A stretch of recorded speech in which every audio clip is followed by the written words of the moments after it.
વડોદરાથી દર્શન અમારી સાથે જોડાયા છે। દર્શન, વડોદરાનું ગણિત કેવા પ્રકારનું સામે આવી રહ્યું છે?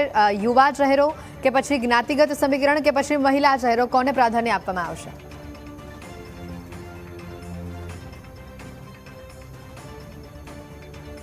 હેતવી, સ્થાનિક સ્વરાજની ચૂંટણીમાં વડોદરા મહાનગરપાલિકાની જે ચૂંટણી યોજાઈ હતી તેમાં ભારતીય જનતા પાર્ટીને સ્પષ્ટ બહુમતી મળી છે। આ બહુમતી મળ્યા બાદ હવે જે મેયર હોય, ડેપ્યુટી મેયર હોય, સ્ટેન્ડિંગ કમિટીના ચેરમેન હોય તેના પદ માટે થઈને જે લોબિંગ છે તે શરૂ થઈ ગયું છે અને પ્રથમ 2.5 વર્ષ માટે જે મેયર પદ છે તે SC અનામત હોવાથી તેમાં 3 જે દાવેદારો છે તેમના નામ જે છે તે સૌથી વધુ ચર્ચામાં હાલ ચાલી રહ્યા છે, જેમાં સમીર વાઘેલા છે, ચેતન પરમાર છે અને અજય કુમાર ડાબી છે। આ 3 જે નામ છે તે સૌથી વધુ ચર્ચામાં ચાલી રહ્યા છે, પરંતુ જે સમીર વાઘેલા છે તેઓ મેયર પદના રેસની અંદર સૌથી આગળ ચાલી રહ્યા છે, કારણ કે તેઓ જે કેટલા મોટા નેતાઓ છે તેમના ખાસ નજીકના માનવામાં આવી રહ્યા છે। સાથે જ જો ડેપ્યુટી મેયરની વાત કરવામાં આવે તો ડેપ્યુટી મેયર પદ માટે મહિલા ઉમેદવારને તક મળવાની છે, કારણ કે ગઈ જે ટર્મ હતી તેમાં મેયર પદમાં જે મહિલા ઉમેદવાર હતા ત્યારે આ વખતે ડેપ્યુટી મેયર પદ માટે